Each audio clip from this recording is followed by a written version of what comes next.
ক্ষমতাধর মানুষেরা ক্ষমতাধর জায়গা থেকেই আসে। আমি সেই ক্ষমতাবান মানুষদের মধ্যে একজন। তুই ক্ষমতাবান মানুষ? তোকে দেখে তো মনে হচ্ছে না। কথাটা বলা মাত্রই 9mm এর দুটো বুলেট তার বুকের বাম পাশে ঢুকিয়ে দিলাম। গলাকাটা মুরগির মতো ছটফট করতে করতে মুহূর্তের মধ্যে লোকটা মারা গেল। পিস্তলে সাইলেন্সার লাগানো ছিল, যার ফলে গুলি করায় কোনো আওয়াজ কেউ শুনতে পায়নি।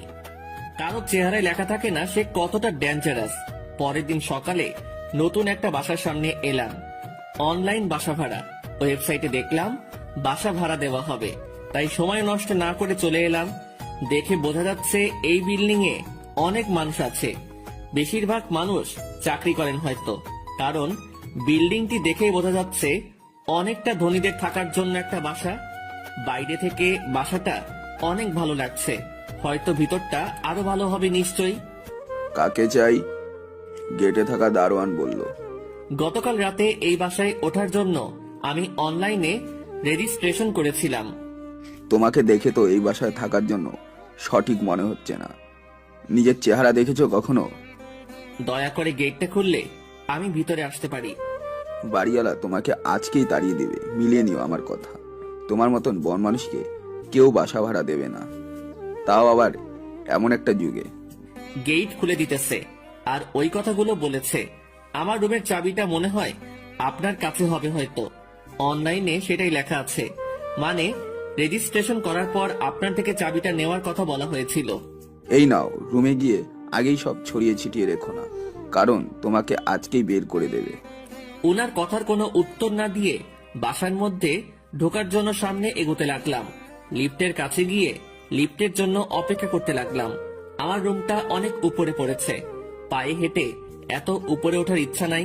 লিফট আসার পর সেখানে ওঠার জন্য পা বাড়াতে যাব, তখন একটা মেয়ে আমাকে ধাক্কা মেরে উঠে পড়ল।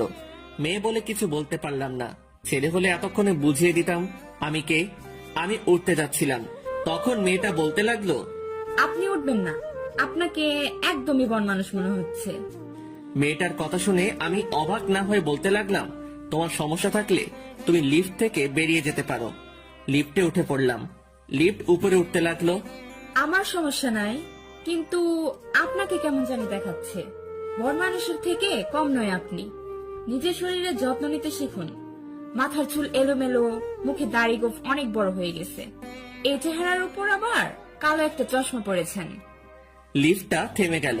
তোমার ফ্ল্যাটে চলে এসেছো, নেমে যাও। আপনার কথায় নামতে হবে? নামবো না। কি করবেন? মেয়েটার সাথে কোনো কথা না বলে আমি নিজেই বেরিয়ে গেলাম। বেশি কথা আমার ভালো লাগে না।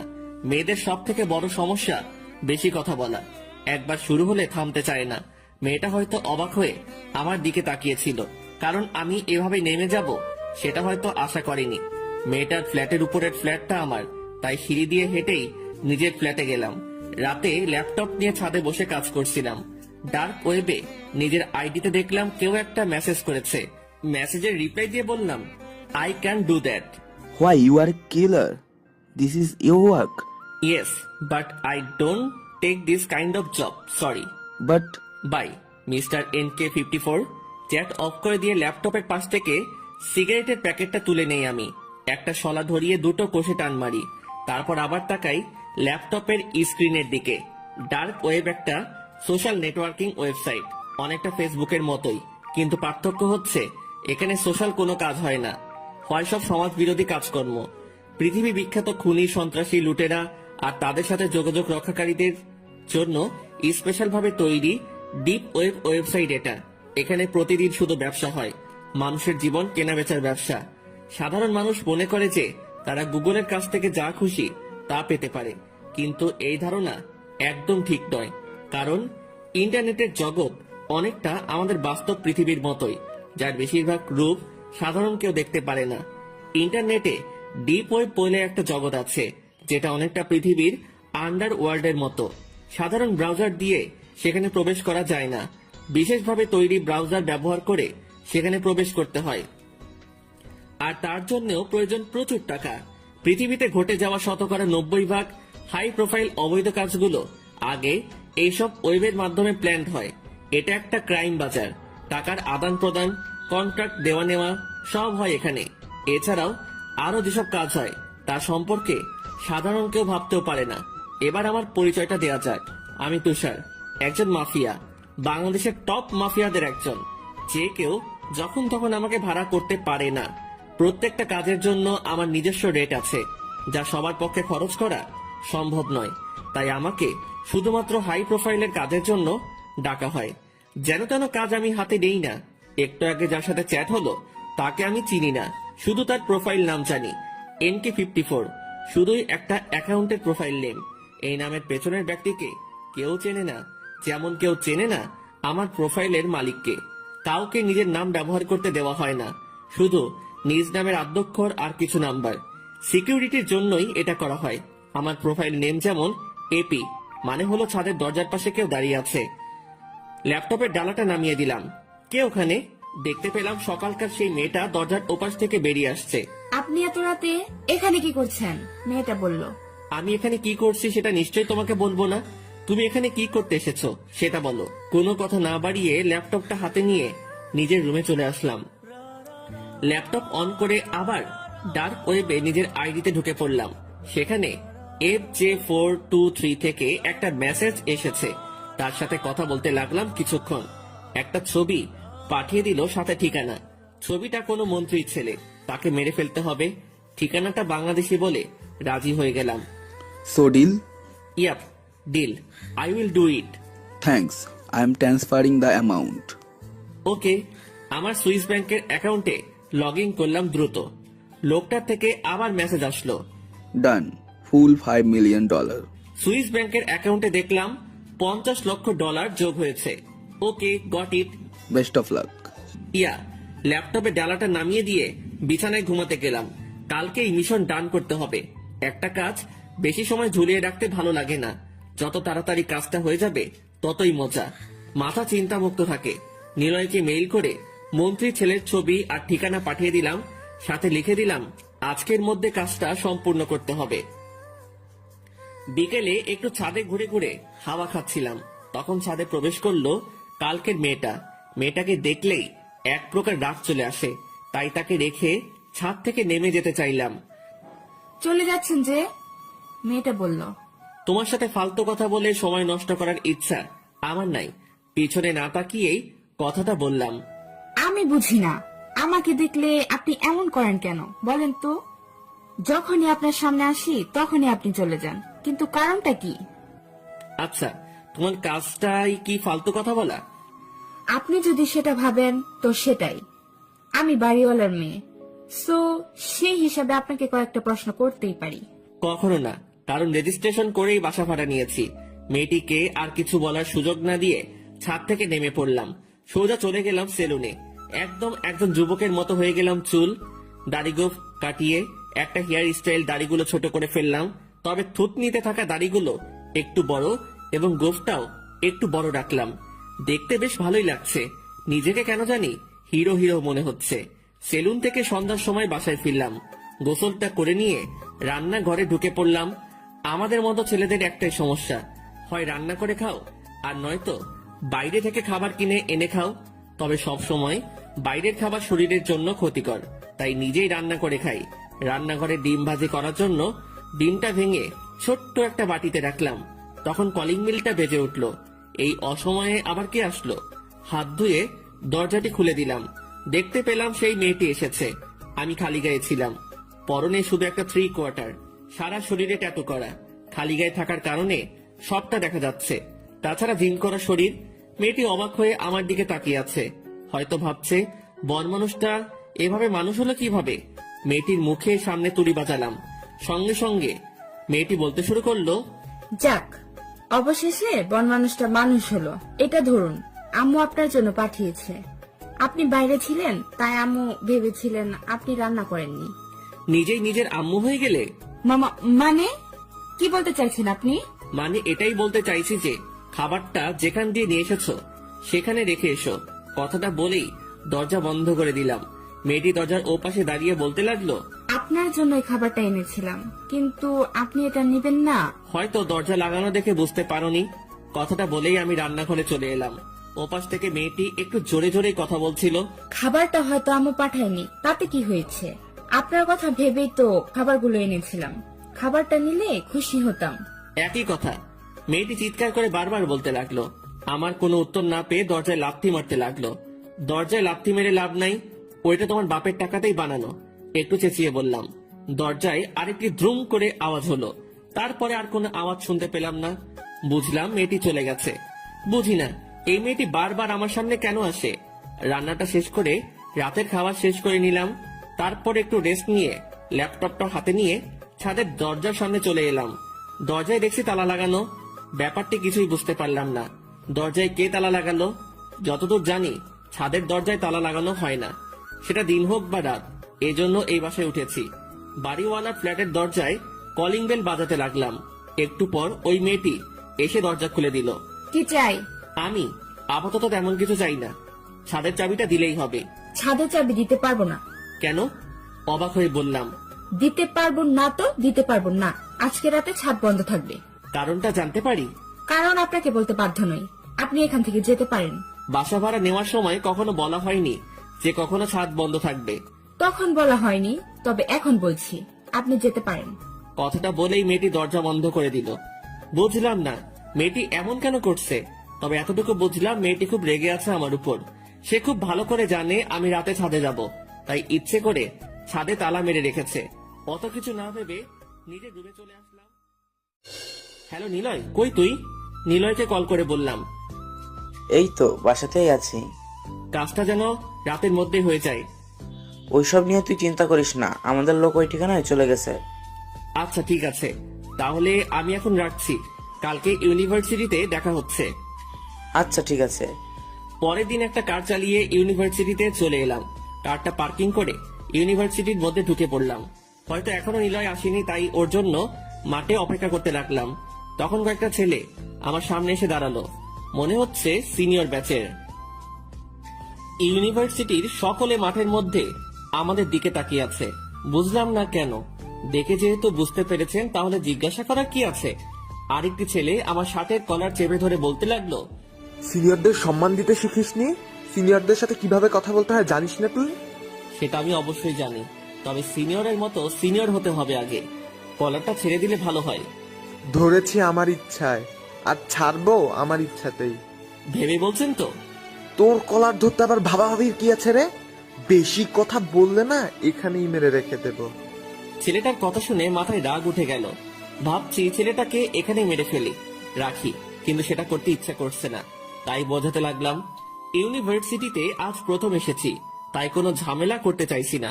ভালোভাবে বলছি, কলারটা ছেড়ে দিলে ভালো হয়। ছাড়বো না। কি করবি তুই? তখন একটা মেয়ে এসে ছেলেটিকে ধাক্কা দিয়ে সরিয়ে দিল। মেয়েটি আমার বাড়িওয়ালার সেই মেয়ে। এই রকি, উনি আমার বাসায় ভাড়াটিয়া।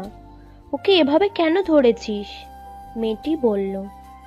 আরে নতুন এসেছে, তাই একটু ক্লাস নিচ্ছিলাম আর কি। তোরা যা তো এখান থেকে, ওকে আমি দেখছি।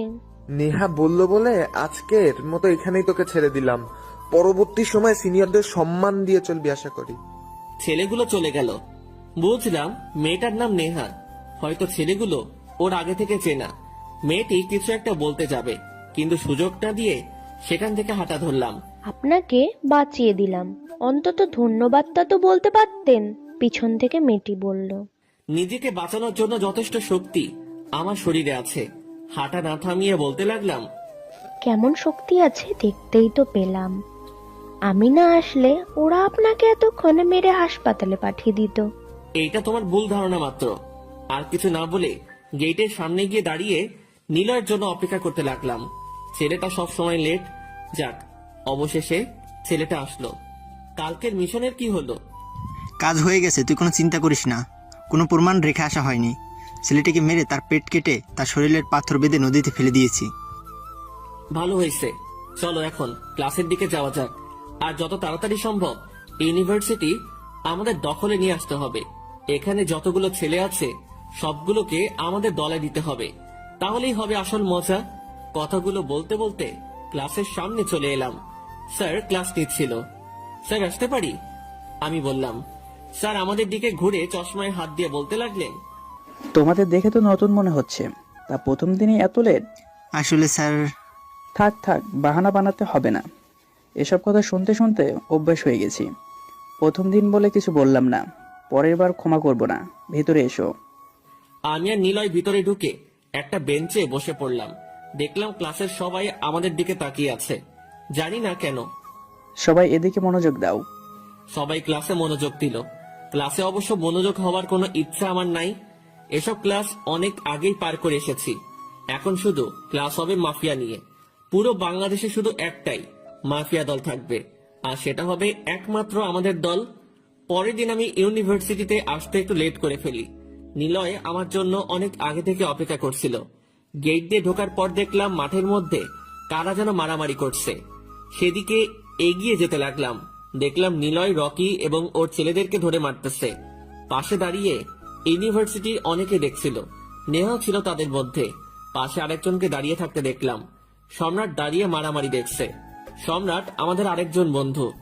আমিও গিয়ে দাঁড়িয়ে ওদের মারামারি দেখতে লাগলাম। নিলয় একাই সবাইকে মেরে মাটিতে শুইয়ে দিচ্ছে, আর অন্যদিকে সম্রাট সেটা দেখে নিলয়কে বাহবা দিয়ে হাতে তালি দিচ্ছে। হঠাৎ রকি এসে নিলয় নাকের উপর একটা ঘুষি মেরে দেয়। আমি সেটা দেখে দৌড়ে ওদের দিকে এগিয়ে যেতে লাগলাম। এই রকি, তুই এটা কি করলি? নিলয়কে মারলি?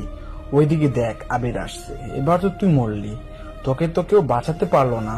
কাঁধ থেকে ব্যাগটা ছুড়ে দিলাম সম্রাটের দিকে, আর আমি এগিয়ে গিয়ে রকিকে মারতে লাগলাম। রকিকে ইচ্ছে মতো চড় থাপ্পড় কিল ঘুষি মারতে লাগলাম। মাটিতে ফেলে দিয়ে শরীরের উপর একের পর এক লাথি মারতে লাগলাম। রকির একটা ছেলে আমার দিকে এগোনোর সাহস দেখালো না, তারা ভয় পেয়ে পালিয়ে গেল। আমার বেস্ট ফ্রেন্ডকে মেরেছিস? সাহস হয় কি করে তোর? তোকে তো আজ মেরেই ফেলবো। নিলয় আমাকে পিছন থেকে জড়িয়ে রকির থেকে সরিয়ে নিয়ে বলল, ছেড়ে দে ভাই, অনেক হয়েছে, এভাবে মারলে মরে যাবে। কিভাবে ছেড়ে দেব? ও তোর গায়ে হাত তুলেছে। ওরা তো সাহস হয় কি করে? এগিয়ে গিয়ে রকিকে আরেকটা লাথি মারলাম। ভাই শান্ত হয়ে যা। এবারের মতন তোকে ছেড়ে দিলাম, পরবর্তী সময় এমন সাহস দেখালে বাঁচবি না বলে দিলাম। রকির উদ্দেশ্যে কথাগুলো বললাম। আরে দোষটা তোর বন্ধু করেছে, আমি না। আগে গায়ে হাতও তুলেছে তোর বন্ধু। আমার বন্ধু যেটাই করুক সেটা আমার কাছে সঠিক। তোকে এবারের মতো সাবধান করে দিলাম। আজকের জন্য আর ক্লাস করতে ইচ্ছে করছে না। আমি, নিলয় আর সম্রাট তিনজনই ইউনিভার্সিটি থেকে চলে আসলাম। আজকে যেভাবে ওরা মায়ের খাইছে, মনে হয় আমাদের উপরে আর কোনো কথা বলবে না। এরা ইউনিভার্সিটির স্টুডেন্ট, খুব সহজে এরা হার মানবে না। নিশ্চয়ই পরে কিছু করতে চাইবে। সেটা পরে সামলে নেওয়া যাবে। সম্রাট, তোকে না বলেছিলাম ইউনিভার্সিটির সকল ছেলেদের ডিটেলস আনতে? সকলে আনেনি, তবে যারটা নিয়ে আসা দরকার তারটা নিয়ে এসেছি। রকি এখানকার টপ, ওর আন্ডারেই সবাই কাজ করে। কারণ রকি হচ্ছে এখানকার কমিশনারের ছেলে, আর ওর চাচা হচ্ছে কমিশনার। ফলে যতই ক্রাইম করুক না কেন বেঁচে যায়। সেজন্য ইউনিভার্সিটি কেউ ওকে কিছু বলতে পারে না, ভয়ে ওর কথাই চলে। এসব নিয়ে আমাদের কোনো চিন্তা নাই। পুলিশকে বুড়ো আঙ্গুল দেখানো খুব সহজ। আচ্ছা, আমি এখন বাসায় যাচ্ছি, কালকে দেখা হবে। ওদের থেকে বিদায় নিয়ে বাসায় চলে আসলাম। রাতের বেলা খাবার খেয়ে ল্যাপটপটা হাতে নিয়ে ছাদে গেলাম। ছাদের দরজা খোলাই ছিল, কিন্তু অবাক করার বিষয় হলো সেখানে আগে থেকেই নেহা উপস্থিত ছিল। সেজন্য ছাদ থেকে নেমে আসতে যাচ্ছিলাম, তখন নেহা বলে ওঠে, আমার থেকে সব সময় দূরে থাকেন কেন? আমি কি আপনাকে বিরক্তি করি নাকি? সেটা নয়, কিন্তু তুমি যথেষ্ট বেশি কথা বলো, আর সেটা আমার একদমই পছন্দ নয়। পিছনে তাকিয়ে বললাম, ওহো, আচ্ছা। আসলে আমার না বেশি কথা বলতে ভালো লাগে, তবে সেটা কোনো নির্দিষ্ট মানুষের সাথে। এমনিতেই আমি কম কথা বলি, এর জন্য অনেকেই আমাকে বোবা বলে। তোমাকে যে বোবা বলবে সে নিশ্চয়ই পাবনা ফেরত হবে, কারণ তুমি মোটেও কম কথা বলো না। নেহার দিকে এগিয়ে আসলাম। আপনি হয়তো আমার কথাটা বুঝতে পারেন নাই। অবশ্যই বুঝতে পেরেছি। কোনো নির্দিষ্ট মানুষ ছাড়া বেশি কথা বলো না। আমার মনে হয় না আমি তোমার বিশেষ বা নির্দিষ্ট কোনো মানুষ, কারণ তোমার সাথে আমার পরিচয়টা তেমন হয়নি। তাই এটাই বলতে হয়, তুমি সবার সাথেই বেশি কথা বলো, আর তোমাকে যারা বোবা বলে তারা নিশ্চয়ই পাগল হবে। তার মানে আপনি বলতে চাইছেন আমি বেশি কথা বলি? তোমার কথা বলা দেখে তো তাই মনে হচ্ছে। আমি মোটেও বেশি কথা বলি না, আপনার সাথে একটু বেশি কথা বলি, এটাই আর কি। আমার সাথে বেশি কথা বলার কারণ জানতে পারি কি? ও মা, তেমন কোনো কারণ নেই, তবে আপনার সাথে না কথা বলতে আমার ভালো লাগে।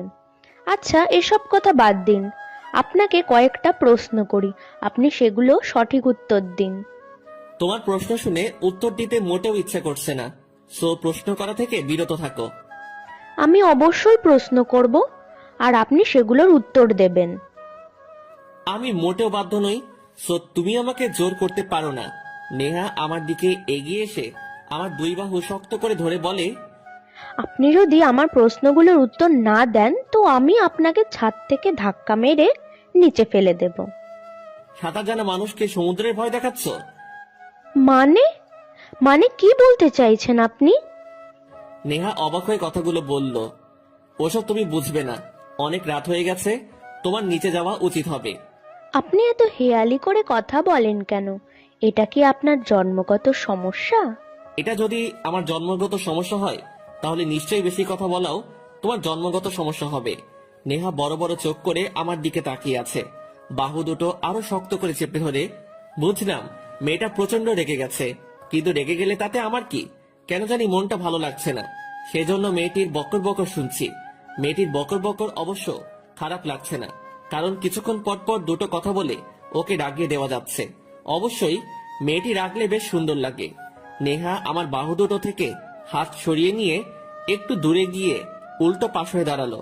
আচ্ছা, আপনি কি আপনার বন্ধু নিলয়কে অনেকটা ভালোবাসেন, তাই না? অনেকটা। পৃথিবীতে একমাত্র ওকে আমি সবচেয়ে ভালোবাসি এবং বিশ্বাসও করি। ওর জন্য নিজের জীবন দিতেও পরোয়া করব না, তেমনটা আমার বেলায় নিলয়ও করবে, সেটা আমি জানি। ও ভালো। আসলে সকালে মারামারি দেখে জিজ্ঞাসা করতে ইচ্ছে করলো আপনাদের বন্ধুত্বটা কেমন। আচ্ছা, আপনাদের পরিচয় কবে থেকে? কয়েক বছর আগে থেকে। আপনার বাবা মা কোথায় থাকে? এ কি, তুমি তো দেখি প্রশ্ন করে যাচ্ছ। প্রশ্ন করা থেকে বিরত থাকো, এসব আমার মোটেও ভালো লাগে না। আচ্ছা ঠিক আছে, করব না। আমি তো মাত্র কয়েকটা প্রশ্ন করলাম আপনাকে। যখন পুলিশ কোনো কেসের জন্য আপনাকে ধরবে তখন বুঝতে পারবেন প্রশ্ন কাকে বলে। তুমি আবারও সাঁতার জানা মানুষকে সমুদ্রের ভয় দেখাচ্ছ? এসব না করে নিজের রুমে গিয়ে ঘুমাও। সেটাই আমার জন্য বেটার হবে, কারণ আপনার না এই হেয়ালি করে কথা বলার ধরনটা মোটেও আমার ভালো লাগছে না। মাথা একদম ব্যথা করছে। রুমে গিয়ে একটা ছোট্ট বড় লম্বা একটা ঘুম দেই। নেহা ছাদ থেকে চলে গেল। আমি ল্যাপটপটা অন করে ডার্ক ওয়েবের জগতে ঢুকে পড়লাম। MRFJ432 কে টেক্সট করলাম, mission done. Thank you and bye. Yeah bye. Dark web থেকে বেরিয়ে গেলাম। তারপর ল্যাপটপে একটা ভূতের মুভি প্লে করলাম। রাতে ছাদে বসে ভূতের মুভি দেখার মজাই অন্যরকম। তাছাড়া সেটা যদি হয় থ্রিলার কোনো কাহিনী, তাহলে তো জমেই গেল। রাত প্রায় 2টা বাজতে চললো, আর আমি মাত্র বাসার সামনে এলাম। গেট খুলে দারোয়ান বাসার মধ্যে ঢুকতে দিল। এত রাতে লিফট নিশ্চিত খোলা নেই, কারণ রাত 12টার পর লিফট বন্ধ করে দেওয়া হয়। এখন সিঁড়ি দিয়েই নিজের ফ্ল্যাটে যেতে হবে, কিন্তু 12 তলার ফ্ল্যাটে হেঁটে উঠবো কিভাবে, তাও আবার এমন মাতাল অবস্থায়। প্রচন্ড পরিমাণে ড্রিঙ্ক করে ফেলেছি, হাঁটতে গিয়ে নিজের পায়ে নিজেই হোঁচট খাচ্ছি। মেয়েদের মতো হেলে দুলে হেঁটে সিঁড়ির কাছে এসে গান ধরলাম, তারপর উপরে উঠতে লাগলাম। কেন জানি মনে হচ্ছে আমি আমার মধ্যে নেই, হারিয়ে যাচ্ছি আকাশে। 8 তলার ফ্ল্যাটে উঠে গেছি প্রায়। আমার গানের শব্দ শুনে কে যেন হেঁটে নিচে আসতে লাগলো, তার পায়ের শব্দ স্পষ্ট শুনতে পারছি। একটি মেয়ে আমার সামনে এসে দাঁড়ালো। এ তো নেহা, বাড়িওয়ালার মেয়ে, কিন্তু এত রাতে এখানে কি করছে? ঘুমায়নি কেন? মেয়েটি এসে আমার এক বাহু জড়িয়ে ধরে সিঁড়ি দিয়ে আমাকে উপরে উঠাতে লাগলো। আমি নিজের মতো গান বলেই চলেছি। আমার মুখের গন্ধে মেয়েটা বারবার নিজের নাক চেপে ধরছে। যখন ড্রিঙ্ক করে নিজের মধ্যে থাকেনি না, তাহলে ড্রিঙ্ক করেন কেন? নেহা বলল। ড্রিঙ্ক করার মধ্যে একটা আনন্দ আছে, ওইটা তুমি বুঝবে না। আমি বুঝতেও চাই না। আগে আমিও বলতাম মানুষ শুধু শুধু নেশা কেন করে, কাউকে ভালোবেসে সুইসাইড কেন করে, কিন্তু এখন আমার কাছে এগুলোর সব উত্তর আছে। শুনবে সেই উত্তর? শুনবে আমার কাহিনী? আপনার থেকে কোনো কিছু শোনার ইচ্ছা আমার নেই। একে তো ড্রিঙ্ক করে এসেছেন, তার উপরে আবোল তাবোল কথা বলছেন। তোমাকে শুনতেই হবে। নিজের ফ্ল্যাটে চলে এসেছেন, রুমে গিয়ে শুয়ে পড়ুন যান। আমাকে এখন যেতে হবে, অনেক রাত হয়েছে, ঘুমোতে হবে। নেহার হাত শক্ত করে চেপে ধরলাম। মেয়েটা হালকা কেঁপে উঠল। দেখে মনে হচ্ছে ভয় পেয়ে গেছে। আমার কথা না শুনলে এখান থেকে তোমায় যেতে দেব না, এইভাবে ধরে রাখবো। আমি বললাম, দেখুন আমাকে যেতে হবে, হাতটা ছেড়ে দিন। নেহা রেগে গিয়ে বলল, হুম, আমি যেটা বলেছি সেটাই। আচ্ছা ঠিক আছে, শুরু করুন তো আপনার গল্প, নইলে তো আর আমাকে যেতে দেবেন না। এখানে নয়, চলো রুমের মধ্যে গিয়ে বসি। ভয় পেও না, আমি খারাপ কিছু করব না। আমি যতই খারাপ হই না কেন, একটা মেয়েকে সম্মান দিতে জানি। আচ্ছা চলুন। রুমের দরজা খুলে রুমের মধ্যে ঢুকে লাইট জ্বালিয়ে দিলাম। তারপর নেহাকে টেনে বিছানার দিকে নিয়ে গেলাম। ভয় পেও না, তুমি বিছানার উপর বসো আর আমি নিচে বসছি। ওকে জোর করে বিছানার উপর বসিয়ে দিয়ে আমি ফ্লোরে বসে পড়লাম। জানো, সবার মতো আমার জীবনও অনেক সুন্দর ছিল। কি ছিল না আমার জীবনে? হাসি খুশি একটা পরিবার, খুব ভালো একটা চাকরি, আর ওয়েট, আপনার চাকরি ছিল মানে? আপনি তো এখনো ভার্সিটিতে পড়েন। ও, আমি এখনো ভার্সিটিতে পড়ি, কিন্তু কেন? আমি তো পড়ালেখা অনেক আগে শেষ করছি, তাহলে আবার ভার্সিটি কেন যাব? তাছাড়া আমি জব করতাম আগে। তুমি নিশ্চয়ই ভুল বলছো। সেটা আমার থেকে আপনি ভালো জানেন। আচ্ছা তারপর থেকে বলুন। প্রায় 3 বছর আগের ঘটনা, মাত্র 2 মাস হয়েছে। আমি পুলিশের চাকরিতে জয়েন করেছি, কিন্তু বাবাকে তখনও বলিনি, কারণ পুলিশের চাকরি বাবা কখনো ভালোবাসতেন না। তিনি একজন সৈনিক ছিলেন। তিনি চেয়েছিলেন আমিও যেন সেনাবাহিনীর চাকরি করি, আর আমি চেয়েছিলাম আমি একজন সৎ পুলিশ অফিসার হয়ে দেখাবো। বাবা কয়েক বছর আগে সেনাবাহিনীর চাকরিটা ছেড়ে দিয়েছে। আমি পুলিশের চাকরি করতে লাগলাম বাবার অজান্তে, কিন্তু একসময় বাবা জেনে গেল আমি পুলিশের চাকরি করছি। বাবা রেগে গিয়ে আমাকে বাসা থেকে বের করে দেন। পুলিশের চাকরির উপর বাবার একটা রাগ ছিল। তিনি সবসময় মনে করতেন পুলিশরা নরখাদকদের থেকে কম নয়। তার এই ভুল ধারণা ভেঙে দেওয়ার জন্যই আমি পুলিশ হয়েছিলাম। বাবাকে দেখিয়ে দিতে চেয়েছিলাম কিছু পুলিশ সৎ হতে পারে। একটা সৎ পুলিশের টিম গড়তে চেয়েছিলাম। বাসা থেকে বের হওয়ার পর শপথ নিয়েছিলাম সৎ পুলিশ অফিসার হয়ে দেখাবো এবং অন্য সবাইকে সৎ পুলিশ অফিসার বানাবো। আমি আমার শপথ অনুযায়ী চলছিলাম। আমি থানার মধ্যে বসেছিলাম, তখন একটা লোক এসে বলতে লাগলো, স্যার আমাকে বাঁচান, কিছু গুন্ডা আমার দোকান হাতিয়ে নিয়ে সেখানে মদের ব্যবসা শুরু করতেছে। চিন্তা করবেন না, যতক্ষণ আমরা আছি ততক্ষণ আপনাদের মতো মানুষদের সেবা দিয়ে যাব। লোকটা আমাকে অবাক করে দিয়ে বললেন, আপনাকে এর জন্য কত টাকা দিতে হবে? আমার কাছে স্যার এই 10,000 টাকা আছে, এর বেশি দিতে পারবো না। শুনুন চাচা, আমি সরকারের টাকা নিয়ে চাকরি করি, আর সেই টাকা জনগণের থেকেই আসে। সেই হিসেবে আমাদের উচিত সেই জনগণকে প্রোটেক্ট করা। আপনি তো অনেক আগে থেকে টাকা দিয়ে আসছেন, এই টাকা আপনি আপনার কাছেই রেখে দেন। কিন্তু স্যার সব পুলিশই তো টাকা নেয়। সব পুলিশের সাথে আমাকে মেশাতে যাবেন না চাচা। এখন চলুন দেখি কারা মদের ব্যবসা করছে। লোকটাকে গাড়িতে করে তার দোকানের সামনে চলে আসলাম। গাড়িটা দোকানের একটু দূরে পার্ক করলাম। দেখতে পেলাম দোকানের সামনে অনেকে ভিড় করে আছে। প্রায় 30-40 জনের মতো লোক প্রতিবাদ জানাচ্ছে এমন একটা জায়গায় নেশাদ্রব্য বিক্রয় করার জন্য, কিন্তু গুন্ডাদের ভয়ে কেউ এগোতে পারছে না। আমাকে দেখে তাদের মধ্যে একজন বলতে লাগলো, স্যার দেখুন না এরা কি করছে, এদের জন্য সমাজের যুবক ছেলে মেয়েরা নষ্ট হয়ে যাবে। আপনি দয়া করে এদের গ্রেপ্তার করুন এবং দোকানের সব মদ নষ্ট করে দেন। আমি দেখছি বিষয়টা। আমি দোকানের ভিতরে গেলাম, তখন গুন্ডাদের মধ্যে একজন বলে উঠল, স্যার কিছু টাকা দিচ্ছি, চলে যান, এতে আমাদের এবং আপনারই লাভ হবে। আচ্ছা, আমি তাহলে এদের তাড়িয়ে দেই আগে। আমি বললাম, আচ্ছা স্যার।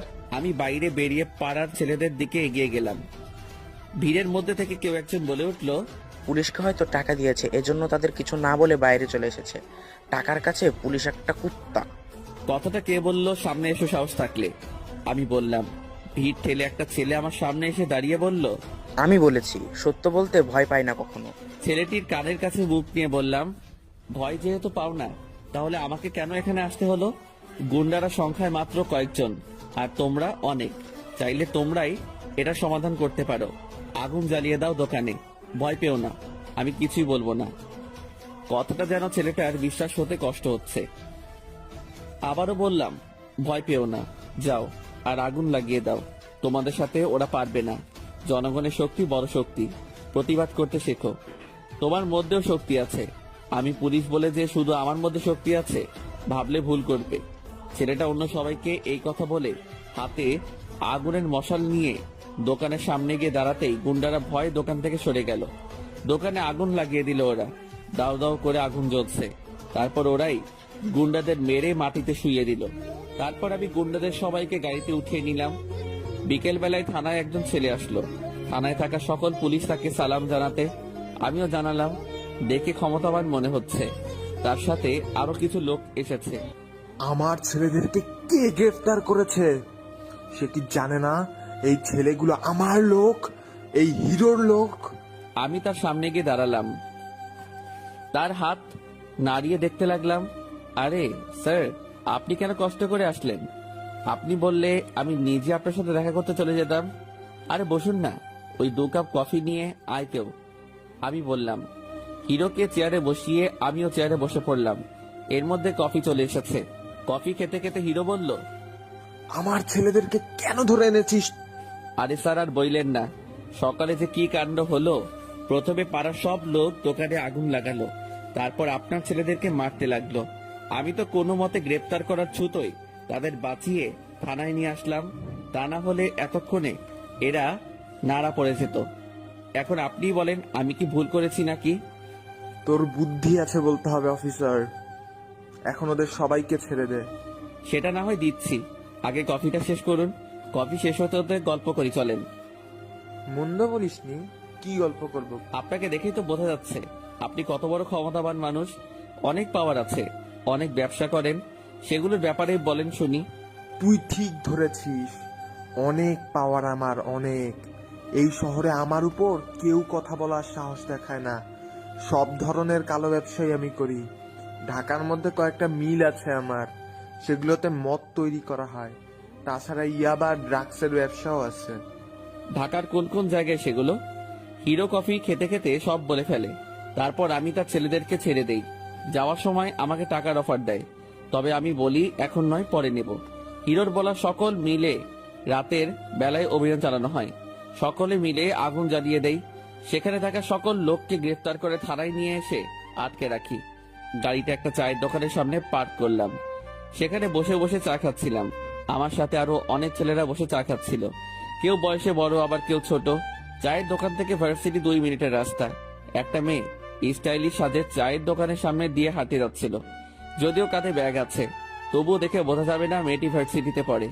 মেয়েটিকে দেখে রাস্তার দাঁড়িয়ে থাকা কয়েকটা বখাটে ছেলে শীষ বাজাতে লাগলো, সাথে 2-1টা খারাপ মন্তব্য করলো। মেয়েটি ছেলেগুলোর দিকে এগিয়ে গিয়ে বলল, ঘরে মা বোন নেই, মেয়ে দেখলেই শরীর গরম হয়ে ওঠে নাকি? তোদের মতো জানোয়ারগুলোর জন্য মেয়েরা বাসা থেকে বের হতে ভয় পায়। ঘরে মা বোন তো আছে, কিন্তু তোমার মতো এমন একটা আইটেম তো আর নেই, ছেলেগুলোর মধ্যে একজন বলল। কথাটা বলে ছেলেগুলো হাসিতে মেতে উঠল। মেয়েটিকে আরো খারাপ খারাপ মন্তব্য করতে লাগলো। চায়ের দোকানদার বলতে লাগলো, রোজ রোজ এসব দেখতে দেখতে অভ্যস্ত হয়ে গেছি, বুঝলেন স্যার। পুলিশও এদের কিছু বলতে পারে না, কারণ ছেলেগুলোর মধ্যে একজন মেয়রের ছেলে। তো মামা, আজকে কি নতুন কিছু দেখতে ইচ্ছে করছে নাকি? দেখতে চাইলে আমি দেখাতে পাইনি। চায়ের দোকানদারদের উদ্দেশ্যে বললাম, পুলিশ হয়ে লাভ নেই, ওরা পুলিশকে ভয় পায় না, আর পুলিশও কিছু বলে না। আপনি পুলিশ, তাতে ওদের কিছু যায় আসে না। আপনি চা খাচ্ছেন, বসে বসে চা খান। এগুলো আপনাদের পাপের ফল, বুঝলেন মামা। আপনাদের চোখের সামনে এরা ক্রাইম করে বেড়ায়, অথচ আপনারা ওদের কিছু বলেন না।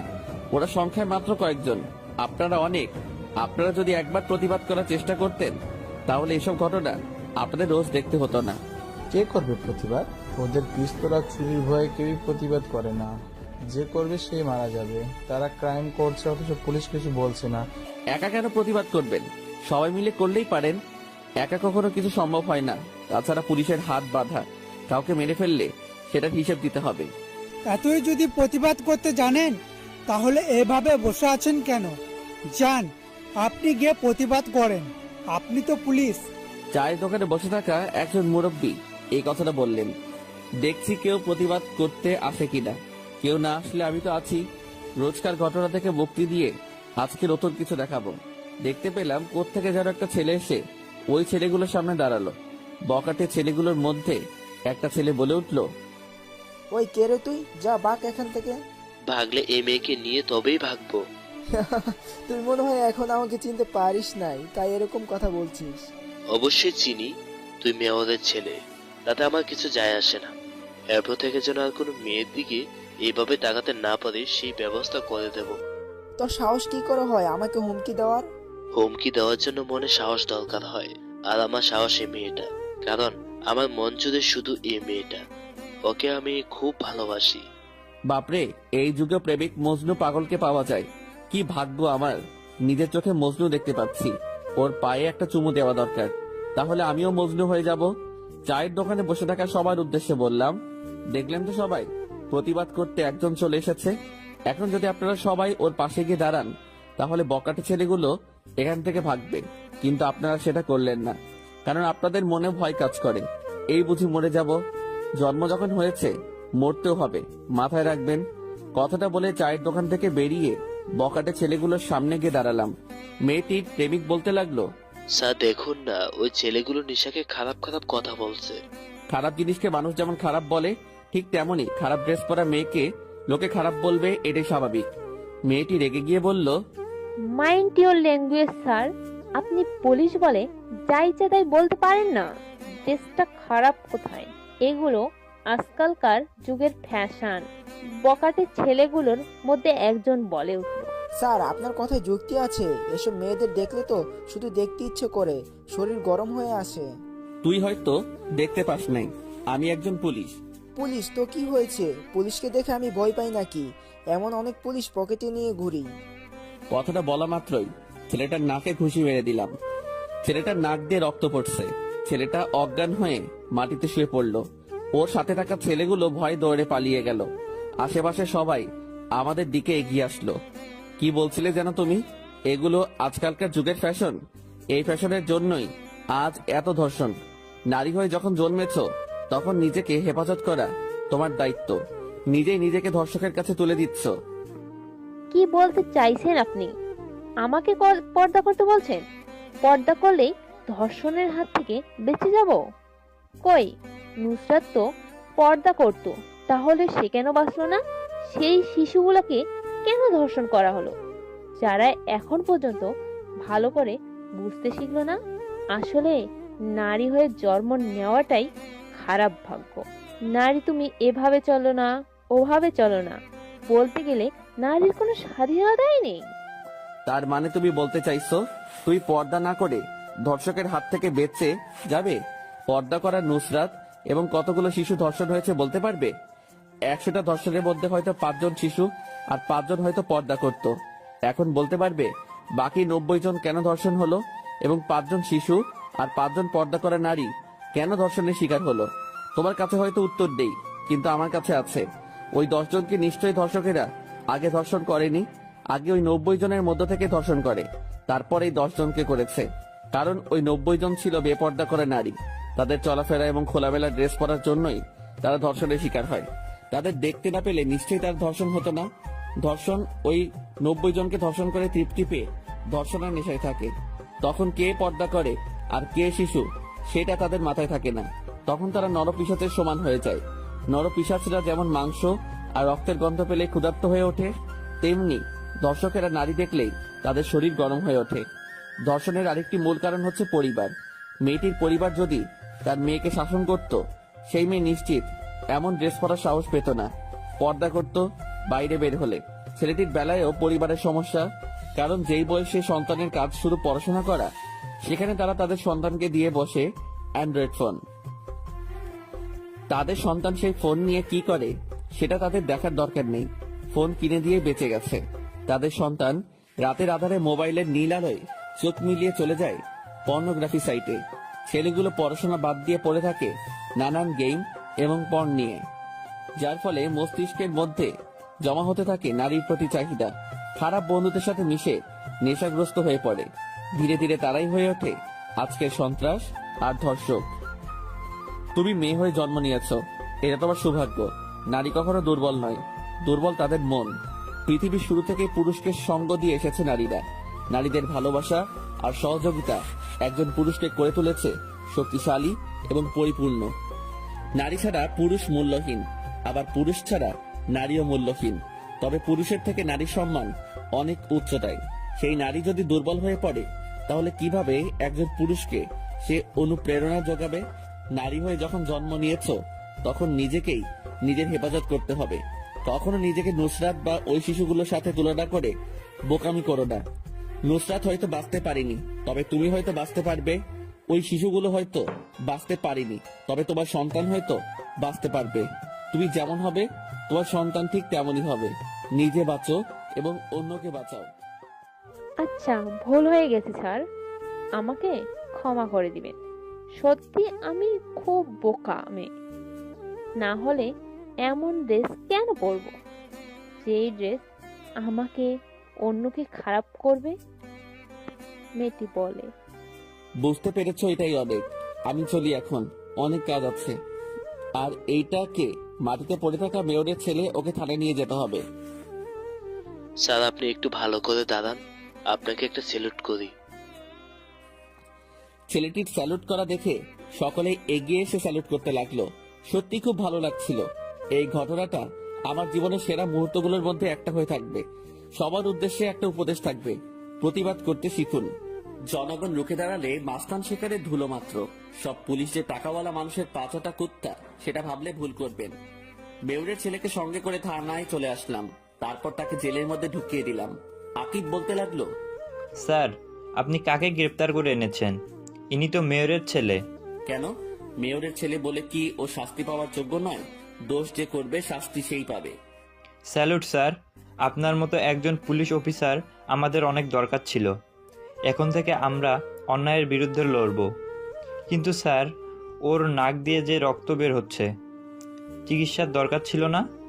চিকিৎসার দরকার নেই, মরলে মরবে, পৃথিবী থেকে একটা নরপিশাচ দূর হবে। ঠিক বলেছেন স্যার, রাহাত বলল। আমি সবসময় ঠিক বলি। একটু পর দেখ, মেয়র আর হিরো সাহেব চলে আসবে। আসতে তো হবেই, কারণ হিরোর দলের ছেলেরা থানায় আর মেয়রের আপন ছেলে থানায়। কথাটা বলতে বলতে হিরো, মেয়র সাহেব এবং তাদের ছেলেরা থানার মধ্যে ঢুকে পড়লো। জানি না এখন আমার অবস্থা কি হবে। হিরো থানার মধ্যে থাকা চেয়ার টেবিল ভাঙচুর করতে লাগলো। তোর সাহস কি করে হয় আমার সাথে লাগার? তোকে তো আমি এখানেই মেরে রেখে দেব। শান্ত হ, গলা নামিয়ে কথা বল।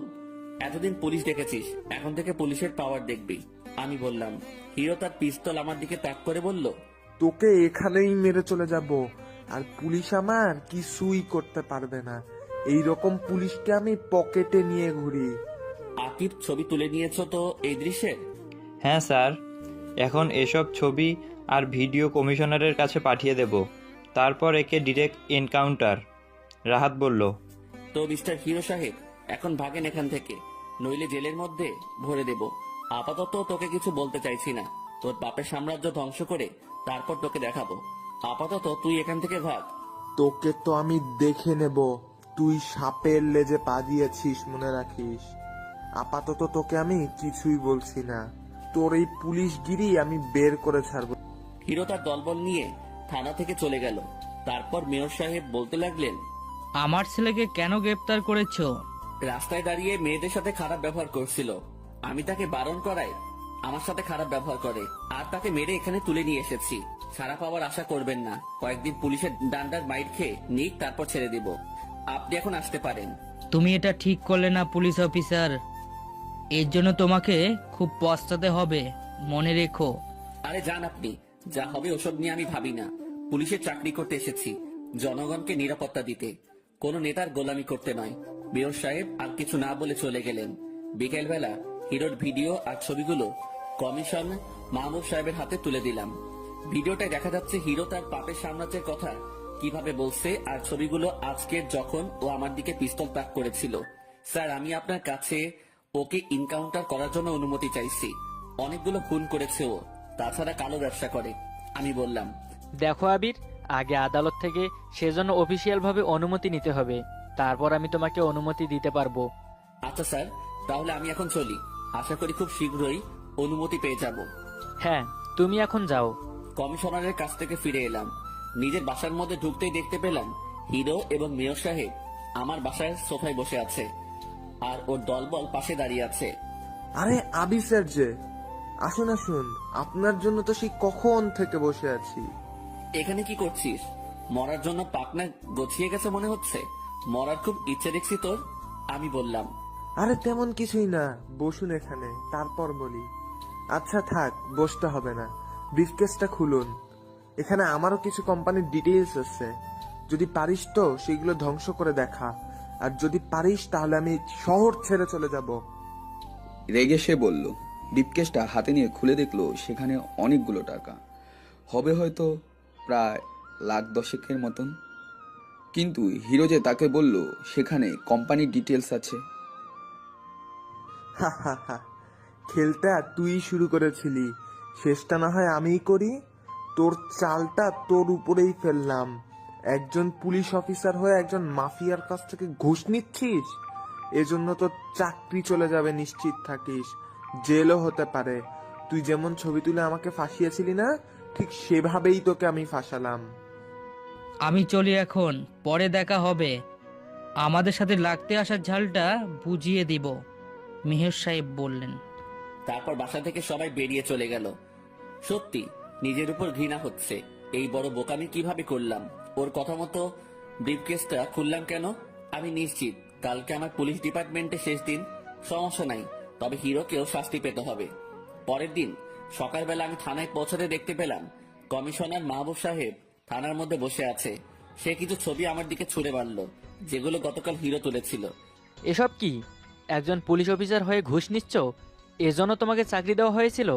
স্যার, ওরা আমাকে ইচ্ছে করে ফাঁসিয়েছে। আমি নির্দোষ স্যার। তোমার এই মন গড়া কথা শুনতে ইচ্ছে করছে না। এই মুহূর্তে তুমি সরকারের দেওয়া সকল জিনিস দিয়ে এখান থেকে বেরিয়ে যাও। তোমার মতো অফিসার আমাদের ডিপার্টমেন্টে লাগবে না। স্যার, সমস্যা নাই, আমি চলে যাচ্ছি, কিন্তু হিরোর একটা ব্যবস্থা নিশ্চয়ই করবেন।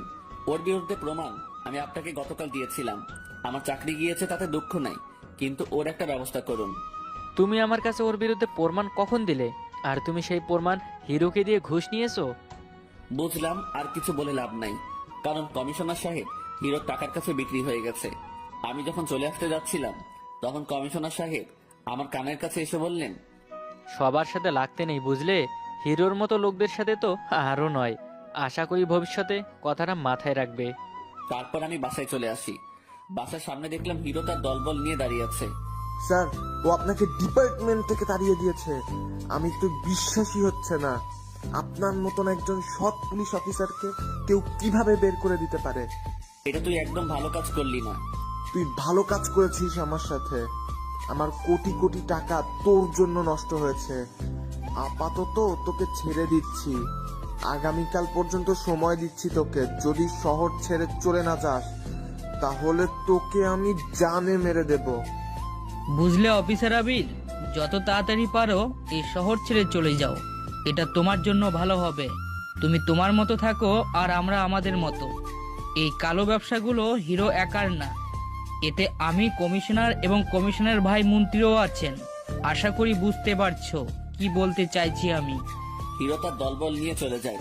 খুব ঘৃণা হচ্ছিল নিজের উপর। বারবার শুধু বাবার কথা মনে পড়ছিল। বাবা সেদিন ঠিকই করেছিলেন আমাকে বাসা থেকে তাড়িয়ে দিয়ে। সেদিন পুলিশে চাকরি করার জন্য বাসা থেকে বের হতে হয়েছিল, আর আজ পুলিশে চাকরি করার জন্য এইভাবে অপমান হয়ে ডিপার্টমেন্ট থেকে বের হতে হলো। সেদিনের পর শহরে আর থাকার ইচ্ছা হচ্ছিল না। বাবা মা এবং বোন গ্রামের বাড়ি চলে গিয়েছিলেন আমাকে তাড়িয়ে দেবার পর। ভাবলাম বাবার কাছে ফিরে যাব, কিন্তু নিজের প্রতি ঘৃণা হচ্ছিল প্রচুর। সেজন্য বাবার কাছে গেলাম না, সোজা আমেরিকা নিলয়ের কাছে চলে গেলাম। সেখানে ওর সাথে থাকতে লাগলাম। ধীরে ধীরে নিলয় সম্পর্কে জানতে লাগলাম। ও একদম সিরিয়াল কিলার, টাকার বিনিময়ে যে কাউকে খুন করতে পারে। আমিও ধীরে ধীরে ওর পথে হাঁটতে লাগলাম। ভালো মানুষ হয়ে যেহেতু পৃথিবীতে থাকা মুশকিল, তাহলে খারাপ মানুষ হয়ে সবার ভয়ের কারণ হয়ে বেঁচে থাকবো। আমেরিকা থেকে 2 মাস হলে ফিরেছি। এর মধ্যে 16টা খুন করে ফেলেছি টাকার বিনিময়ে। 16টা খুনের জন্য প্রায় 600 কোটি টাকা পেয়েছি। সবগুলো খুন করেছি নেতাদের এবং তাদের ছেলেদের, আর নয়তো কোনো বড় বিজনেসম্যানদের। আমেরিকা থেকে দেশে ফিরে এসেছি শুধু একটা কারণেই, হিরো এবং ওর সাথে থাকা সবাইকে পৃথিবী ছাড়া করব, আর ওর পাপের সাম্রাজ্য ধুলোয় মিশিয়ে দেব। আজকে কমিশনার মাহবুব সাহেবকে শেষ করেছি, ধীরে ধীরে সবাইকে শেষ করব। কল্পনার জগৎ থেকে ফিরে এলাম, জীবনের কাহিনীটা বলতে বলতে ঘুমিয়ে পড়লাম। সকালে যখন ঘুম ভাঙলো তখন নিজেকে আবিষ্কার করলাম বিছানায়। ফ্রেশ হয়ে নিয়ে ভাবছি রান্না করব, কিন্তু তখন কলিং বেলটার আওয়াজ ভেসে আসতে লাগলো কানে। দরজা খুলে দেখতে পেলাম সেখানে নেহা দাঁড়িয়ে আছে, হাতে সেদিনের মতো আজকেও টিফিন বক্স। কি ব্যাপার, আজকেও টিফিন বক্স হাতে দেখছি? সেদিনের কথাটা হয়তো তোমার মনে নাই। সেদিনের কথা তো আমার মনে আছে, কিন্তু কালকে রাতের কথা কি আপনার মনে আছে? কালকে রাতের কথা মানে? কালকে রাতের কথা মানে আপনি তো আপনার জীবন কাহিনী আমাকে বলেছিলেন। মানে আমি কখন তোমাকে জীবনের কাহিনী বললাম? কেন মনে পড়ছে না? রাতে নিজের রুমে এনে নিজের বিছানার উপরে বসিয়ে তারপর তো সব গল্প বললেন। অবশ্য শুয়েছিলেন মাতাল অবস্থায়, কেউ কিছু বললে পরে সেটা মনে থাকে না। আজকে আপনাকে দেখে সেটাই বিশ্বাস হলো। আগে বলো তো, তোমার সাথে কোনো খারাপ আচরণ তো আমি করিনি? না, সেটা অবশ্যই করেননি, শুধু নিজের লাইফের গল্পটা বলেছিলেন। আচ্ছা, এই টিফিন বক্সটা ধরেন। মনে হচ্ছে রান্না করেননি আজকে। আজকে কিন্তু আম্মু আপনার জন্য পাঠায়নি, আমি নিজেই নিয়ে এসেছি। ধন্যবাদ সত্যিটা বলার জন্য। অবশ্য অনেক ক্ষুধা লেগেছে, এই জন্য আজকে একটা নিচ্ছি। পরবর্তী সময় এসব আর আনবে না, তোমার বাবা মা খারাপ চোখে দেখবে। সেটা পরেই দেখা যাবে। মানে? কিছু না, আমি এখন চলি। নেহা চলে গেল আর আমিও টিফিন বক্সটা নিয়ে রান্নাঘরে গেলাম। তারপর খাবার টেস্ট করলাম। বাহ, ভালোই টেস্ট। গতকাল রাতে কার অ্যাক্সিডেন্টে কমিশনার মাহবুব সাহেবের মৃত্যু ঘটে, পুলিশ এটা নিশ্চিত করেছে। কমিশনারের মৃত্যুর শোকে তার পরিবার কান্নায় ভেঙে পড়েছে। টিভিটা অন করে নিউজ চ্যানেলে নিউজ দেখছিলাম। নিউজ চ্যানেলে যেই মেয়েটা কথা বলছে তাকে আমি খুব ভালো করে চিনি। ওর নাম জেনি। কলেজ লাইফে একসাথে পড়াশোনা করেছি। অনেকদিন পর তার চেহারা দেখলাম। হয়তো সে আমায় ভুলে গিয়ে অন্য কাউকে বিয়ে করে নিয়েছে। বাচ্চাও থাকবে নিশ্চয়ই। কতই না স্মৃতি পড়ে আছে ওর সাথে, সেগুলো কখনো ভোলার মতো নয়। মানুষও গিরগিটির মতো রং বদলাতে শুরু করেছে। গিরগিটি রং বদলায় বাঁচার জন্য, আর মানুষ রং বদলায় নিজে ভালো থাকার জন্য। কিছু মানুষ হয় ধূমকেতুর মতো, তারা জীবনে হঠাৎ করে এসে জীবন থেকে সবকিছু কেড়ে নিয়ে চলে যায়। ওর কথা ভাবতেই কেন জানি খুব ভালো লাগে, কিন্তু ওর কথা ভাবলে যে আমি স্মৃতিকাতর হয়ে পড়ি। আমার চোখের কোণা দিয়ে জল গড়িয়ে পড়তে লাগলো। সেটার পাত্তা আর দিলাম না, নিজের চোখের জলটা মুছে নিলাম। নিজের চোখটাও আমাকে ধোকা দেয়। ওর কথা ভাবলে নিজের অজান্তে চোখ থেকে জল পড়ে। টিভিটা অফ করে রুম থেকে বেরিয়ে পড়লাম। কমিশনার নাকি কার অ্যাক্সিডেন্টে মারা গেছে। কথা শুনলেই হাসি পাচ্ছে, কারণ অ্যাক্সিডেন্টটা তো আমি নিজেই ঘটাইছি। পুলিশ বুঝতেই পারলো না যে কমিশনারকে খুন করা হয়েছে।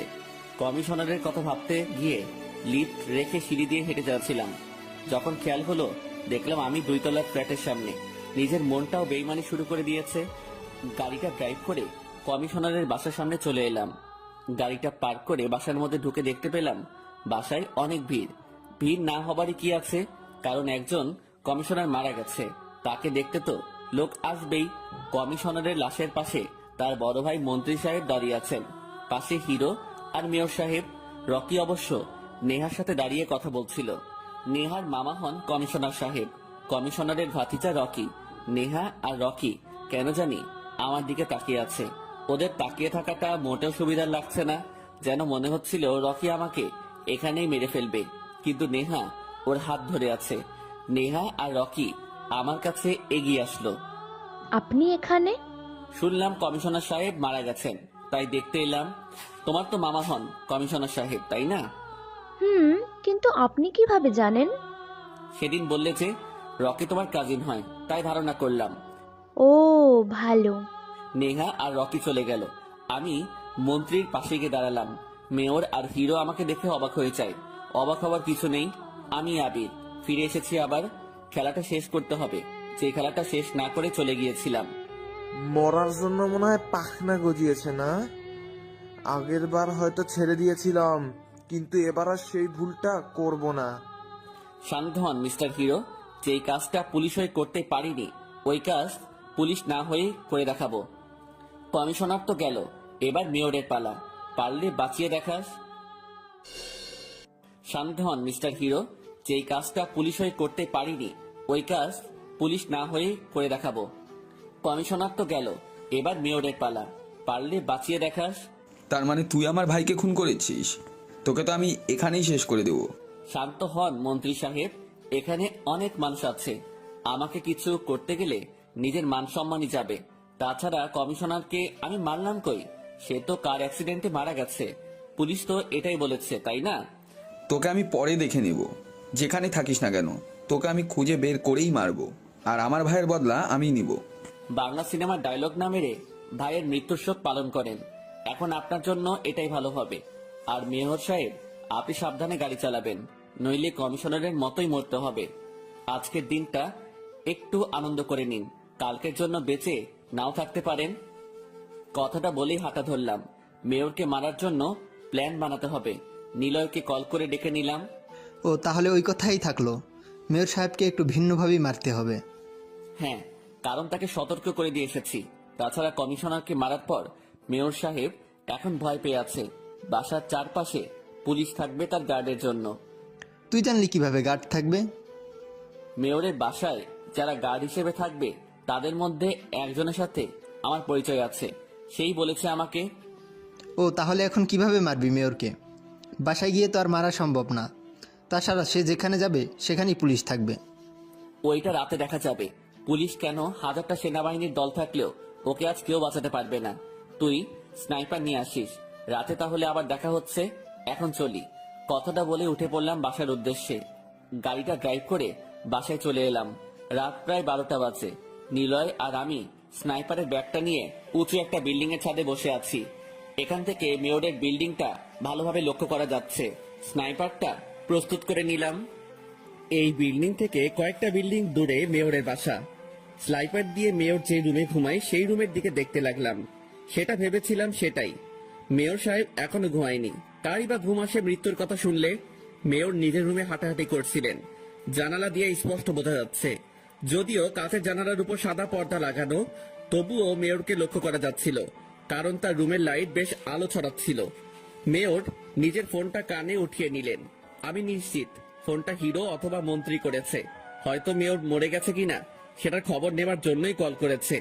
মেয়র জানালার পাশে দাঁড়িয়ে কথা বলতে লাগলো। এটাই সময় মেয়রকে গুলি করার জন্য। স্নাইপারের নিশানা মেয়রের মাথায় ঠেকালাম, কিন্তু মেয়র সাহেব জানালার পাশ থেকে সরে গেলেন। অন্য পাশে ঘুরে রুমের মাঝামাঝি দাঁড়িয়ে কথা বলছেন। নিশানাটা আমি তার মাথার পিছনে ঠেকালাম। 3, 2, শুট। গুলিটা তীব্র গতিতে তার জানালার কাঁচ ভেঙে মাথার পেছন দিয়ে ঢুকে পড়ল। জানালার কাঁচ ভাঙার শব্দ শুনে গার্ডে থাকা পুলিশগুলো মেয়রের জানালার দিকে তাকাতে লাগলো। তারপর কিছু পুলিশ বাসার এদিক সেদিক দেখতে লাগলো, আর কিছু পুলিশ মেয়রের বাসার মধ্যে ঢুকে পড়ল। স্নাইপারটাকে ব্যাগের মধ্যে আবার রেখে দিলাম। তারপর নিলয় আর আমি বিল্ডিং এর ছাদ থেকে নেমে পড়লাম। গাড়িতে উঠে গাড়ি ড্রাইভ করতে লাগলাম। ভালোই স্নাইপিং শিখে গেছিস দেখছি। তবে তোর থেকে অতটা না। আমি তো মাত্র স্নাইপিং শুরু করছি, আর তুই সেই কয়েক বছর আগে থেকে। যাই বলিস না কেন, আজকে শ্যুটটা হেভি হবে। পুলিশ আর মেয়রকে বোকা বানিয়ে মেয়রকে মেরে অনেক মজা পাওয়া গেল। পরবর্তী টার্গেট থাকবে মন্ত্রী, আর শেষে হিরো। মন্ত্রীর কাহিনীটা কবে শুরু হবে? তুই চাইলে কালকে শুরু করতে পারি। ওকে মারার প্ল্যান আমি করে রেখেছি। কি প্ল্যানিং করছিস? এখন মন্ত্রী আর হিরো দুজনেই খুব আতঙ্কে আছে। আমাকে মারার চেষ্টা করবে, তার আগেই মন্ত্রীকে শেষ করতে হবে। ভাবতেছি স্নাইপার দিয়েই মন্ত্রীর গল্পের ইতি টানবো। ওকে, তাহলে কালকে রাতে আবার দেখা হবে। রাতে নয়, দিনে। মন্ত্রীকে মারবো দিনে। কালকে ওর একটা জরুরি সভা আছে। আচ্ছা ঠিক আছে। নিলয়কে ওর বাসার সামনে নামিয়ে দিয়ে গাড়িটা ড্রাইভ করে আমিও বাসায় চলে আসলাম। লিফট আজকেও বন্ধ। আজকেও আমাকে হেঁটে উপরে উঠতে হবে। কালকের মতো আজকে অবশ্য নেশা করে আসিনি। কালকের মতো আজকে আর গান না গেয়ে ভালো ছেলের মতো উপরে উঠতে লাগলাম। 11 তলার ফ্ল্যাটের কাছাকাছি এসে দেখতে পেলাম নেহা দাঁড়িয়ে আছে। একটু মাতাল হওয়ার ভান করে উপরে উঠতে আমার সামনে ভান করতে হবে না। নেশা না করে নেশাখোরদের মতন কখনোই হওয়া সম্ভব না, বুঝলেন? কিন্তু তুমি এত রাতে এখানে কেন দাঁড়িয়ে আছো? ঘুমাতে যাও। ঘুম চোখে না আসলে কি করব? আর ঘুমালেই একজন স্বপ্নের মধ্যে এসে ঘুমটা নষ্ট করে দেয়, আর সারাক্ষণ শুধু তারই কথা মাথায় ঘুরপাক খায়। বলতে গেলে আমি তাকে ভালোবেসে ফেলেছি। আমি ওই এক মিনিট আমার সাথে এসব ভালোবাসাবাসি একদমই চলবে না। আমি কাউকে ভালোবাসতে পারবো না। আমি একমাত্র টাকাকেই ভালোবাসি। সরে দাঁড়াও, আমাকে রুমে যেতে হবে। আমি আবার কখন বললাম আমি আপনাকে ভালোবাসি? তাছাড়াও আমি আপনাকে আটকেও রাখিনি, আপনি চাইলে যেতে পারেন। সত্যি তো, নেহা কখন বলল যে আমায় সে ভালোবাসে? আমি একটু বেশি ভেবে ফেললাম নাকি? কিন্তু ও যেভাবে কথা বলছিল মনে হলো ও আমাকে ভালোবাসার কথা বলছে। তাছাড়া আমাকে যদি ভালোই না বাসে তাহলে সারাক্ষণ আমার পিছু পিছু ঘুরঘুর কেন করে? আর এত রাতে এখানেই বা দাঁড়িয়ে থাকবে কেন? কি হলো, যাচ্ছে না যে? ভূত ধরল নাকি আবার? না, ভূত তো ছেলে হয়ে যায়। আপনি তাহলে ভূত, আর আপনাকে নিশ্চয়ই পেতনিতে ধরেছে। হয় পেতনিতে ধরছে তো মিস পেতনি আপনি থাকেন, আমি আমার রুমে চাই। কথাটা বলে সিঁড়ি দিয়ে উপরে উঠতে লাগলাম। আমি আপনাকে কখন ধরলাম? আর আমি মোটেও পেতনি নই। আমি যথেষ্ট সুন্দরী, প্রত্যেক দিন পার্লারে গিয়ে রূপচর্চা করেছি। পেতনি না হলে নিশ্চয়ই পার্লারে যেতে না। আমাকে দেখেছো কখনো পার্লারে যেতে? কারণ আমি ভূত নই যে আমার রূপচর্চা করতে হবে। আমি এমনিতেই অনেক সুন্দর। পার্লারে গিয়েও কেউ পেতনি হয়ে যায় না। আর পার্লারে গেলে যদি কোনো মেয়ে পেতনি হয়ে যায় তাহলে ছেলেরাও সেলুনে যাওয়ার জন্য ভূত নিশ্চয়ই হবে। সো আপনি একটা ভূত, আর আপনার বিয়ে কোনো একটি পেতনির সাথেই হবে। কথাটা মনে রাখবেন। কথাগুলো বলেই মিস পেতনি মানে নেহা রাগ দেখিয়ে নিজের ফ্ল্যাটে ঢুকে পড়লো। মেয়েদের বুঝে ওঠা খুব কষ্টকর বিষয়। এই ধরুন, এদের কান্না করতেও সময় লাগে না, আবার হাসতেও তেমন সময় লাগবে না। মেয়ে মানুষ বড়ই অদ্ভুত, তবে পুরুষ মানুষ তার থেকেও অদ্ভুত। নেহার কথা বলা, আমার প্রতি কেয়ার, ওর চলাফেরা বলে দিচ্ছে ও আমাকে ভালোবাসে। ভালোবাসে বললে ভুল হবে, প্রায় অনেকটাই আমাকে ভালোবাসে। কিন্তু সেটা ও স্বীকার করতে চাইছে না। করবে বা কি করে? একটু আগে যে কতটা ওকে বলেছি, এরপরও কেউ আমাকে ভালোবাসতে চাইবে না নিশ্চয়ই। এমনটা একটা মানুষ পেয়েও যদি আপনি তাকে ভালো না বাসেন তাহলে আপনার থেকে বোকা এবং পাগল আর কেউ হবে না।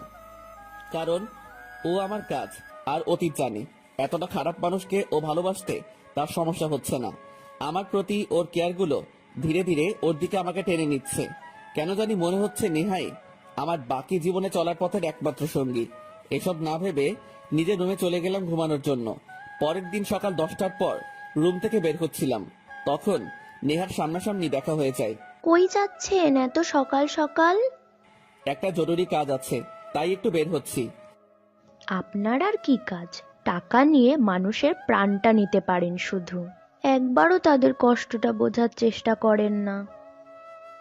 তাদেরও পরিবারে হয়তো বাচ্চা কাচ্চা আছে একটা সুন্দরী বউ আর বাবা মা। একবারও ভেবে দেখেছেন তাদের মৃত্যু হলে একটা পরিবার কতটা কষ্টে ডুবে যায়? বেঁচে থাকার ইচ্ছাটুকুও তাদের মধ্যে থেকে মরে যায়। তবে কিছু সংখ্যক মানুষ বেঁচে থাকে শুধুমাত্র প্রতিশোধের আশায়। আপনার কাছে না তাদের মনের ইমোশন, অভিমান, ভালোবাসা এবং মন বোঝার ক্ষমতা নিশ্চয়ই নেই। শুধুমাত্র টাকার গন্ধটা নেওয়ার জন্য একটা নাক আছে। আপনি কখনো কাউকে বোঝার চেষ্টাটুকুও করেন নাই। মানুষের ভিতরেও নাকি একটা মন থাকে, আর সেই মনটায় সবাই নাকি কিঞ্চিত পরিমাণে হলেও ভালোবাসা জমা থাকে। তবে আপনার মধ্যে সেটা কখনোই বিদ্যমান দেখলাম না। নেহার বলা কথাটাই কেন জানি মনে হচ্ছে অনেকটা কষ্ট লুকিয়ে আছে। তবে কিসের কষ্ট সেটা আমি বুঝতে পারলাম না। তোমার কি হয়েছে সেটা আমি জানি না, তবে আমার সম্পর্কে তোমার আরো কিছু ধারণা লাগবে। আমাকে এখন যেতে হবে। তো যান না, আপনাকে আটকে কে রেখেছে?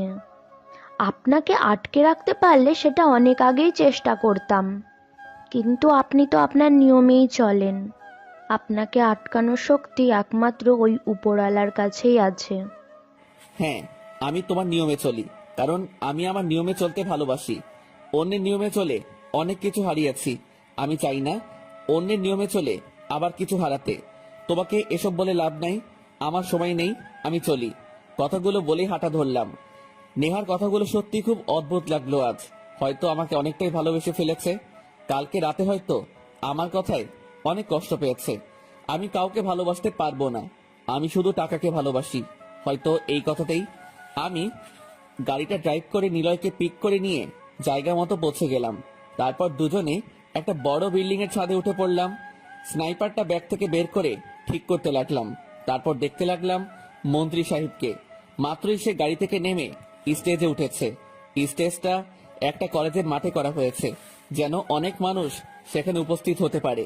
তারপর শত শত মানুষের সামনে দাঁড়িয়ে তিনি বক্তব্য দিতে লাগলো। হয়তো তার জানা নেই এটাই তার শেষ বক্তব্য। এরপরে তিনি আর কোনো বক্তব্য দিতে পারবে না। তার পাপের শাস্তি হিসেবে আমি নিজে তাকে শাস্তি দিব। এরপরে তিনি আর কোনোদিন পাপ করতে পারবে না। শুট আমি করি, দে। হুম, তোকে করতে হবে না, আমার প্রতিশোধ আমি নেব। ঠিক আছে। হুম। আচ্ছা আবির, আমরা যদি কখনো আলাদা হয়ে যাই তাহলে কেমন লাগবে? আমরা আলাদা কখনো হতে যাব কেন? ধর কখনো হয়ে গেলাম, তখন কি করবি? আমি জানি আমরা কখনো আলাদা হবই না। তোর ফালতু কথা রাখ আর আমার কাজটা করতে দে। কর। কলেজের মাঠ থেকে আমরা অনেকটা দূরে অবস্থান করেছি, যেন কেউ আমাদের লক্ষ্য করতে না পারে। স্নাইপারটা কলেজের মাঠের দিকে ঘুরালাম। তারপর সেটা নিশানা মন্ত্রীর কপাল বরাবর ঠেকালাম। কয়েক সেকেন্ড পর দ্রুত গতিতে একটা বুলেট গিয়ে মন্ত্রীর কপালে ঢুকে গেল। মুহূর্তের মধ্যে মন্ত্রী সাহেব স্টেজের উপর শুয়ে পড়ল। চারিদিকে হইচই পড়ে গেল। মানুষজন এদিক ওদিক ছুটতে লাগলো। কিছু পুলিশ মন্ত্রী সাহেবের কাছে এগিয়ে গেল, আর কিছু পুলিশ চারিদিকে ছড়িয়ে পড়ল, যেন খুনিকে ধরতে পারে। কিন্তু তারা কখনোই খুনিকে ধরতে পারবে না, কারণ অনেক দূর থেকে গুলি চালিয়েছি। পুলিশের চোখ এত দূর আসবে না। আর একজনকে খুন করতে পারলেই আমার প্রতিশোধ শেষ হবে। হিরোকে খুন করার পর নিশ্চিন্তে একটা শান্তিতে ঘুম দিতে পারবো। প্রতিশোধের আগুন মানুষকে শান্তিতে ঘুমাতে দেয় না, সারাক্ষণ শুধু প্রতিশোধের কথা মাথায় ঘুরতে থাকে। হঠাৎ পিছন থেকে একটা বুলেট ছুটে এসে আমার পিঠ দিয়ে ঢুকে বুক দিয়ে বের হয়ে গেল। পিছনে ঘুরে দেখার সুযোগটাও পেলাম না বুলেটটা কে ছেড়েছে। তার আগে ছাদ থেকে পড়ে গেলাম। আমার শরীরটা বাতাসে ভাসতে লাগলো, মাথায় শুধু ঘুরতে লাগলো কে বুলেটটা ছুড়েছে। ছাদে তো শুধু নিলয় আর আমি ছিলাম, অন্য কেউ তো সেখানে ছিল না। কিন্তু নিলয় আমাকে কেন মারবে? ওর সাথে আমার কোনো শত্রুতা তো ছিল না। নিলয় আর আমি দুজনেই খুব ভালো বন্ধু, একে অন্যের জন্য জান পর্যন্ত দিয়ে দিতে পারি। ছাদে তো আর কেউ ছিল না, তাহলে কি নিলয় আমাকে মারার জন্য বুলেট ছুড়েছে? কিন্তু এটা করে ওর লাভটা কি হবে? তাহলে কি আমার সব টাকা পয়সা ও হাতিয়ে নেওয়ার চেষ্টা করছে? হঠাৎ আমাদেরকে আলাদা হওয়ার কথাটা কেন বলল? তাহলে কি নিলয়ই আমাকে বুলেট ছুড়েছে? আর ভাবতে পারছি না নিলয়কে নিয়ে। আমার প্রতিশোধ নেওয়ার কথা মনে পড়ে গেল। আমি আমার প্রতিশোধ নিতে পারলাম না, তার আগেই হয়তো দুনিয়া ছেড়ে চলে যাচ্ছি। মুহূর্তে আবার নেহার কথা মনে পড়ে গেল। মেয়েটা আমাকে খুব ভালোবাসে। যখন শুনবে আমি আর বেঁচে নেই, তখন সে কি করবে? আমি ভেবেছিলাম ওর সাথে বাকি জীবনটা কাটিয়ে দেব, কিন্তু সেটা আর হলো না। প্রথমে জেনি আমাকে ছেড়ে চলে গেল, আর এখন আমি নেহাকে ছেড়ে চলে যাচ্ছি। ভালোবাসা হয়তো এমনই, কাউকে ইচ্ছা করলেই সহজে পাওয়া যায় না। হয়তো ভালোবাসার মধ্যে প্রকৃতি বাধা হয়ে দাঁড়াবে, আর নয়তো পরিবার। ধপাস করে একটা গাড়ির উপর আমি পড়ে গেলাম। মুহূর্তের মধ্যে দু চোখ বন্ধ হয়ে গেল, সাথে শ্বাস প্রশ্বাসও বন্ধ হয়ে গেল। হয়তো চলে যাচ্ছি চিরচেনা পৃথিবী থেকে।